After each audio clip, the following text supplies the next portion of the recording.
Les tutoriels du CRAF présentent Utiliser Google Forms pour créer les questionnaires, les évaluations. Formation BTP CFA Picardie, site de l'Oise, copyright Olivier Guilbert, avril 2021.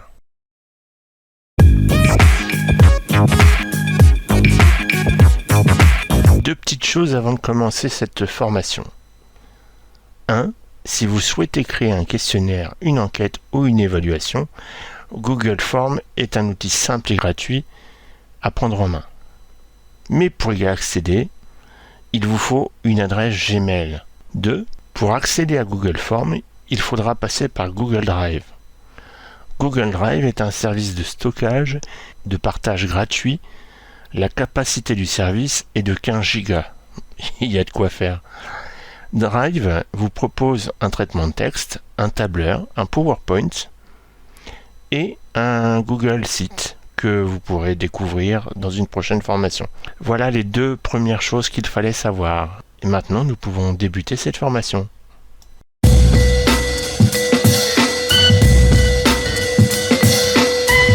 Sommaire. 1. Créez votre premier formulaire. 2. Créez votre première question. 3. Définir les paramètres de votre formulaire. 4. Du questionnaire à l'évaluation. 5. Mettre en ligne le questionnaire. 6. Résultats et réponses.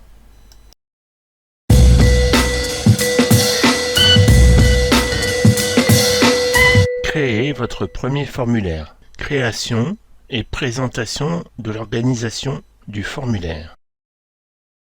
Pour créer ce premier formulaire, c'est très simple. Il faut cliquer sur le petit plus où il y a marqué Nouveau. Et ensuite, vous pourrez commencer à jouer avec Google Forms. Faisons le tour du propriétaire. Tout d'abord, le titre. Vous le voyez écrit 2 fois avec formulaire sans titre. Si vous souhaitez modifier le titre du formulaire, le titre changera dans l'intitulé de votre formulaire et aussi tout en haut, à gauche. Au milieu, vous voyez questions et réponses. C'est là que vous trouverez tous les résultats.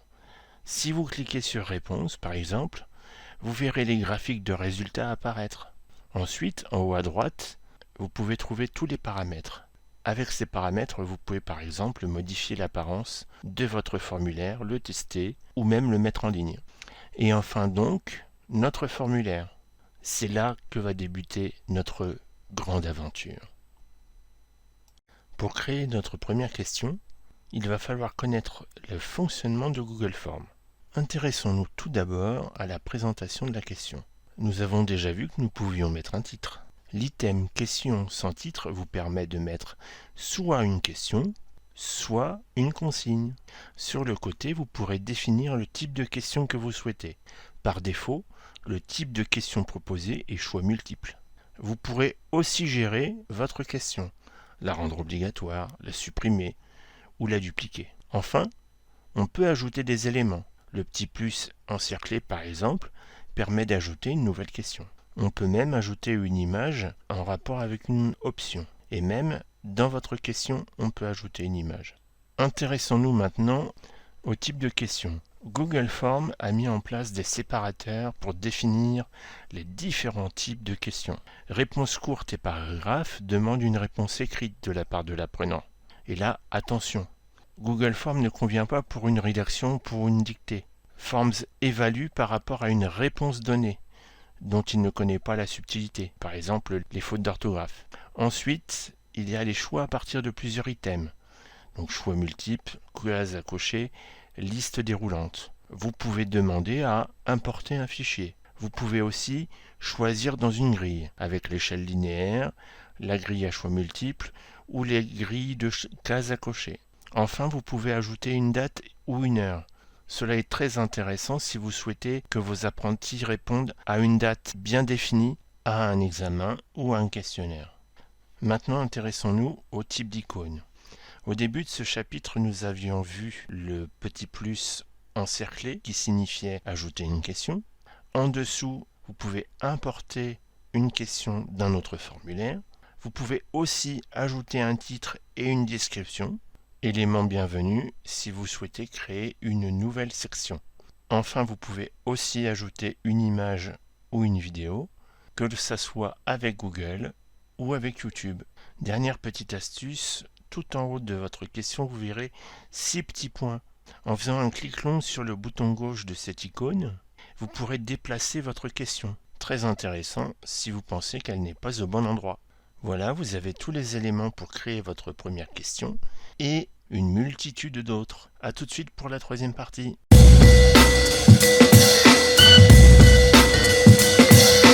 Définir les paramètres de votre formulaire. Les icônes, le thème de votre formulaire et les paramètres. Les paramètres, c'est ce que l'on a vu au tout début, en haut à droite. Donc vous avez une palette, un œil, une roue dentelée et envoyer, écrit en violet, et les 3 petits points. La palette sert à modifier l'apparence de votre formulaire, donc à lui donner l'apparence que vous souhaitez. L'œil permet de tester votre formulaire même pendant sa création. Enfin, la roue dentelée va permettre de modifier les paramètres. La personnalisation du thème. Tout cela fonctionne par option. On peut modifier l'en-tête, on peut modifier la couleur du thème, on peut modifier la couleur d'arrière-plan, et enfin on peut modifier la police. Alors, pour modifier l'en-tête, vous aurez le choix avec les propositions de Google.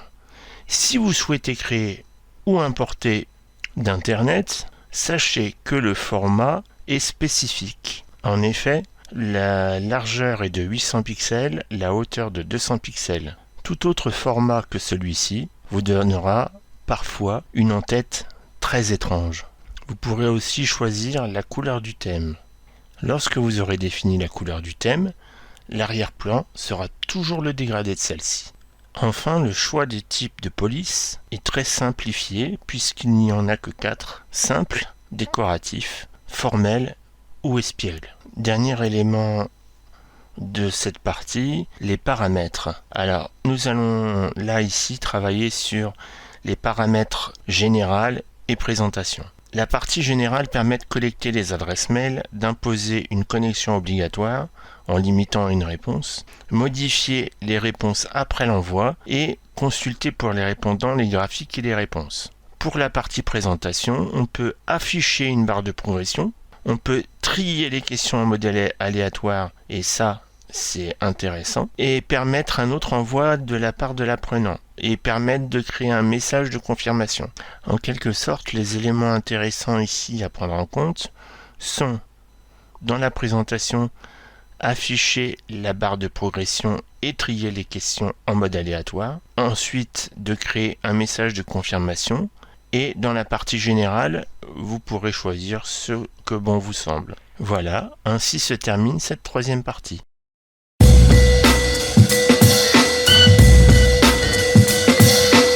Du questionnaire à l'évaluation. Convertir le questionnaire en évaluation est dans votre question. Pour convertir le questionnaire en évaluation, nous allons aller voir la partie que nous n'avons pas vue dans les paramètres, la partie questionnaire.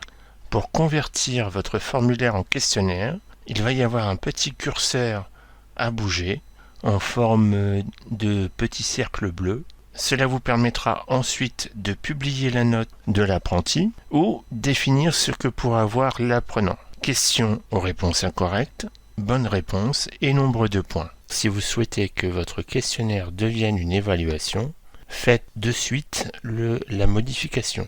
Dans votre question apparaîtra le nombre de points. Une petite originalité, Google Forms ne vous permettra pas de mettre des points et demi.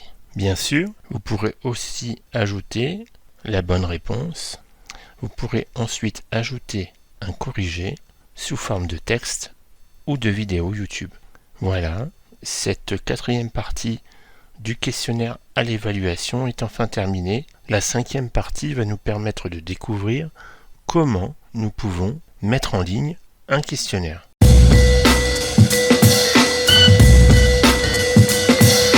Mettre en ligne votre questionnaire. Le mettre en ligne, envoyer votre questionnaire en lien et les différentes options, simple et avancée. Mettre en ligne votre questionnaire. Tout d'abord, cliquez sur Envoyer.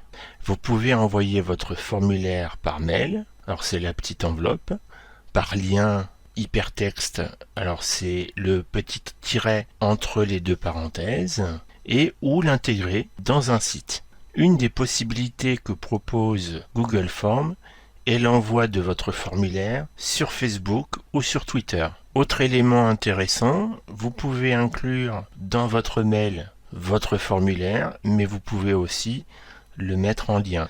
Le lien va s'afficher lorsque vous allez vouloir envoyer votre formulaire. Il y a aussi une option que vous propose Google Forms, c'est de raccourcir l'URL de votre lien. Alors personnellement, je ne vous conseille pas parce que le lien ne fonctionnera pas forcément super bien.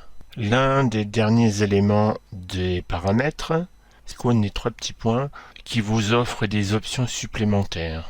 Là, créer une copie de votre questionnaire, pouvoir travailler en collaboration, obtenir un lien, supprimer le formulaire, définir des préférences, etc., etc. Ça y est, nous touchons au but.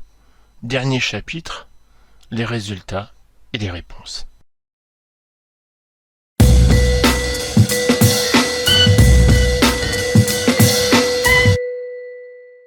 Résultats et réponses.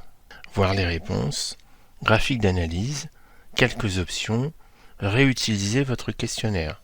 Pour voir vos réponses, très simplement, cliquez sur Réponses. Ensuite, vous aurez tous les graphiques disponibles et définis selon le type de données. Par contre, vous pouvez aussi utiliser Google Sheets, qui est un tableur comme Excel. Vous verrez les réponses de chaque apprenant, ce que vous ne verrez pas en cliquant sur Réponses. Donc, n'hésitez pas à cliquer dans cette petite icône verte avec 2 traits blancs. Vous aurez accès aux résultats dans votre Google Drive. Google Sheets ajoute un horodateur, date et heure précise, de toutes les réponses et est capable de calculer vos résultats, ce qui est appréciable quand on a beaucoup de questions dans son questionnaire. Si vous cliquez sur Réponses, Google Forms propose une première analyse du questionnaire, la moyenne, la médiane, mais aussi les plages. En dessous, vous voyez un exemple de question et le graphique qui s'y rapporte. Ici, il faut retrouver le mot manquant. Dans le graphique, vous trouverez donc la bonne réponse et le pourcentage de réussite à cette question. Pour terminer, intéressons-nous à quelques options. La première, les réponses acceptées. Si vous choisissez de ne plus accepter les réponses, donc il faut modifier le curseur, les apprenants ne pourront plus répondre à votre questionnaire. Vous pourrez aussi ajouter une notification lorsque une réponse de vos apprenants est ajoutée. Vous pouvez aussi imprimer les réponses. Enfin, vous pouvez réutiliser votre questionnaire. Vous avez créé une évaluation l'année précédente et vous souhaitez la réutiliser. Par contre, vous verrez toujours les réponses des apprenants de l'année précédente. Il faudra cliquer sur les 3 petits points, puis sur la corbeille, supprimer toutes les réponses. Ce tutoriel sur Google Forms est terminé. Nous espérons qu'il vous a plu. Si vous souhaitez plus d'informations, n'hésitez pas à me contacter. Au revoir.